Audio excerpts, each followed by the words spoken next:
औज़ुबिल्लाहिमिनश्शैतानिर्रजीम बिस्मिल्लाहिर्रहमानिर्रहीम। शुरू अल्लाह के नाम से जो बड़ा मेहरबान और निहायत रहम फरमाने वाला है। जी तो स्टूडेंट्स, आज हम लोग थ्योरम्स पढ़ेंगे। Math class 9 chapter number 10 theorem 10.1.1 आज हम लोग पढ़ेंगे और मैं आपको इसके बारे में मुकम्मल गाइड करूँगा और समझाऊँगा।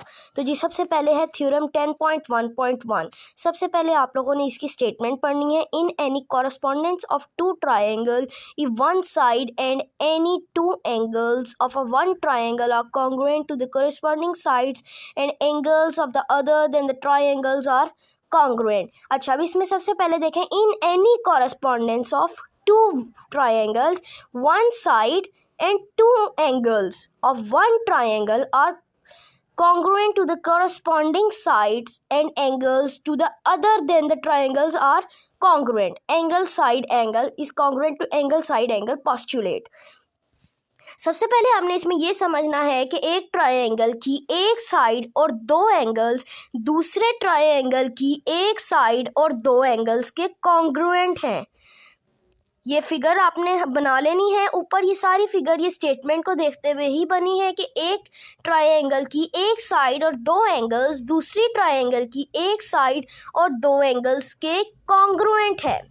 गिवन, उसके बाद आपने लिख लेना है कि गिवन भी हमारे पास ये इसमें से स्टेटमेंट में से आया है कि in triangle A B C has correspondence with triangle D E F. ये सारा हमें पढ़ के पता लगा है स्टेटमेंट में से। उसमें से फिर यहाँ था कि वन साइड हमारे पास कौन सी है जी, B C is congruent to E F. उसके बाद सेकेंड वन है हमारे पास टू एंगल्स, ये बी सी ये ई एफ, दोनों साइड्स आपस में कॉन्ग्रुएंट हैं। इसके बाद बारी है हमारे पास एंगल्स की। एंगल्स हैं हमारे पास, एंगल बी जो है वो एंगल ई के कॉन्ग्रुएंट है।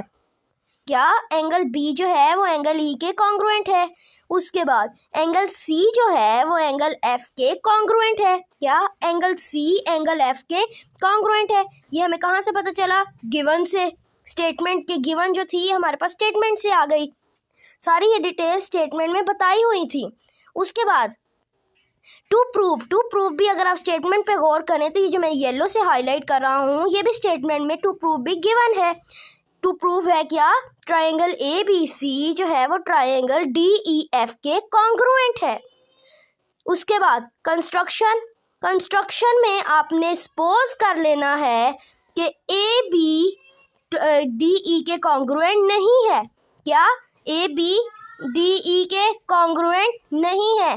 फिर आपने एक पॉइंट एम ले लेना है डी ई पे इस शर्त के तहत कि ए बी जो है वो एम ई के कॉन्ग्रुएंट है।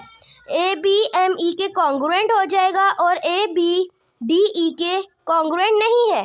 ठीक, उसके बाद आपने एम को एफ से ज्वाइन कर देना है। ये हमारे पास इतनी कंस्ट्रक्शन कंप्लीट हो गई है। एम को एफ से आपने ज्वाइन कर देना है और ये याद रखिएगा कंस्ट्रक्शन स्टेप्स हमेशा डॉटेड से करने हैं, हमेशा डॉटेड लाइन से कंस्ट्रक्शन के स्टेप्स होंगे। ठीक है, समझ आ गई है। और ये बात आपने लाजमी ख्याल में रखनी है कि ए बी डी ई के कॉन्ग्रुएंट नहीं है। आपने ए बी को एम ई के कॉन्ग्रुएंट सपोज करना है, उसके बाद एम को एफ से ज्वाइन करना है डॉटेड लाइन के साथ। उम्मीद है आपको समझ आ गई होगी। इसके बाद आगे चलते हैं जी प्रूफ की तरफ। प्रूफ में हैं जी स्टेटमेंट्स, रीजंस। स्टेटमेंट्स और रीजंस में ये ऐसे है कि सबसे पहले आपने ट्रायंगल्स में कॉन्ग्रुएंसी ले लेनी है। सबसे पहले आपने ट्रायंगल ए बी सी और ट्रायंगल एम ई एफ में कॉरस्पॉन्डेंस ले लेनी है। कॉरस्पॉन्डेंस ले लेनी है और ट्रायंगल कॉन्ग्रुएंट तब प्रूव होते हैं जब उनकी दो साइड्स और एक एंगल या दो एंगल्स एक साइड कॉन्ग्रुएंट हो जाएं तो वो ट्रायंगल्स कॉन्ग्रुएंट प्रूव हो जाते हैं। इसमें अब सबसे पहला step, A B is congruent to M E. A B M E के कॉन्ग्रुएंट है। ये वाला जो हमारे पास स्टेप आया है या ये वाली जो हमें बात पता चली है, ये हमें कहाँ से पता चली है, वो चीज़ हमने रीज़न में लिखनी है और वो जगह है कंस्ट्रक्शन। ये बात हमें कंस्ट्रक्शन से पता चली है। उसके बाद सेकंड बात, बी सी जो है वो ई एफ के कॉन्ग्रुएंट है। ठीक है, कि एक साइड है बी सी वो ई एफ साइड के कॉन्ग्रुएंट है। और ये बात हमें कहाँ से पता चली है? ये बात हमें गिवन में बताई गई है। ठीक, ये इसके आगे रीजंस में हमने लिख देना है गिवन लिख देंगे। उसके बाद अगली बात, एंगल बी जो है वो एंगल ई के कॉन्ग्रुएंट है। ये एंगल बी एंगल ई के कॉन्ग्रुएंट है। ये बात भी हमें कहाँ से पता चली? ये बात भी हमारे पास आई गिवन से। उसके बाद ये देखें, ये बात भी हमारे पास आई गिवन से। नेक्स्ट, ये जब आपके दो साइड्स और एक एंगल कॉन्ग्रुएंट हो जाए तो आपका ट्रायंगल ए बी सी जो है वो कॉन्ग्रुएंट हो गया ट्रायंगल एम ई एफ के। और इसकी रीज़न क्या बनेगी? इसकी रीज़न होगी साइड एंगल साइड पोस्टुलेट। क्यों साइड एंगल साइड पोस्टुलेट? क्योंकि बी सी और B C is congruent to E F, ये एक side, A B is congruent to M E दूसरी साइड, और इनके मिड में, इनके सेंटर में ये जो इनका एंगल है, एंगल बी एंगल ई के कॉन्ग्रुएंट है, वो होगी, इसका पोस्टुलेट बन गया साइड एंगल साइड पोस्टुलेट। यहाँ पर देख भी सकते हैं, मैं इनको हाईलाइट भी कर रहा हूँ। ये angle B is congruent to angle E, ये एंगल है तो ये इसलिए इसका पोस्टुलेट बन गया साइड एंगल साइड। आपने पोस्टुलेट्स को ध्यान से लिखना है। अगर आपका पोस्टुलेट गलत हो गया तो आपके थ्योरम में मार्क्स कट जाएंगे, क्योंकि ऊपर स्टेट फिगर बनाने का 1 मार्क्स, गिवन लिखने का 1 मार्क्स, टू प्रूफ का 1 और कंस्ट्रक्शन का 1। यहाँ तक 4 मार्क्स आपके इस चीज़ के होते हैं और 4 ही मार्क्स नीचे आपके प्रूफ के होते हैं। अगर आपने इनमें से कुछ भी गलत किया तो आपके मार्क्स कट जाएंगे। अब इधर नीचे आए, अब आपने इसके पार्ट्स अलग-अलग कर लेने हैं। एंगल सी जो है वो एंगल एम एफ ई के कॉन्ग्रुएंट है। कहाँ से पता चला? कॉरस्पॉन्डिंग एंगल्स थे। अब एंगल्स, बट हमने कहा कि एंगल सी जो है वो तो एंगल डी एफ ई के कॉन्ग्रुएंट है, जैसे कि हमारी बात हुई थी गिवन में। लेकिन फिर इसका मतलब ये हुआ कि एंगल एम एफ ई और एंगल डी एफ ई आपस में भी कॉन्ग्रुएंट हैं। क्योंकि ये दोनों ही सी के कॉन्ग्रुएंट हैं।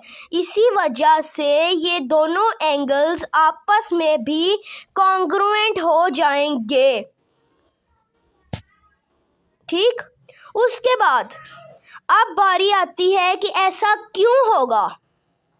ऐसा इसलिए होगा, ये सिर्फ तभी हो सकता है कि जब डी और एम सेम पॉइंट्स हों और इस शर्त पे हो कि जो एम ई है वो डी ई के कॉन्ग्रुएंट है।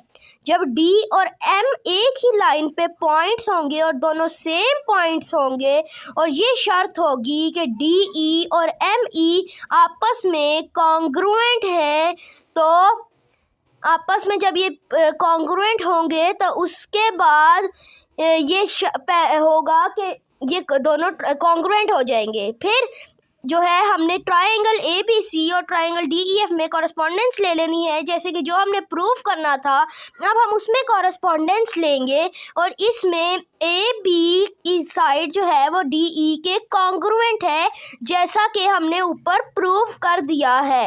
फिर बी सी साइड जो है वो ई एफ साइड के कॉन्ग्रुएंट है, जैसा कि हमारे पास गिवन में बताया गया है। सेकंड, उसके बाद बारी है एंगल बी जो है वो एंगल ई के कॉन्ग्रुएंट है, ये भी हमारे पास गिवन में बता दिया गया है। फिर ये जब दो साइड्स और एक एंगल कॉन्ग्रुएंट हो गया है तो ट्रायंगल ए बी सी और ट्रायंगल डी ई एफ आपस में कॉन्ग्रुएंट हो गई हैं। और इसमें किस वजह से हुई है, कौन सा पोस्टुलेट लगा है? वही साइड एंगल साइड वाला पोस्टुलेट लगा है, जैसा मैंने आपको पहले बताया है कि बी सी साइड और एंगल बी और ए बी साइड ये मिला के क्या पोस्टुलेट बन गया? Side angle side. उम्मीद है आप लोगों को ये थ्योरम अच्छी तरह से समझ आ गया होगा, आप लोगों की सारी क्वेरीज दूर हो गई होंगी। प्लीज़ मेरे चैनल को लाइक करें, शेयर करें और चैनल को सब्सक्राइब करें और उसके साथ दिए गए बेल आइकन पे भी प्रेस कर दें ताकि मेरी नई आने वाली वीडियोस आपको मिलती रहे। Thank you for watching my video.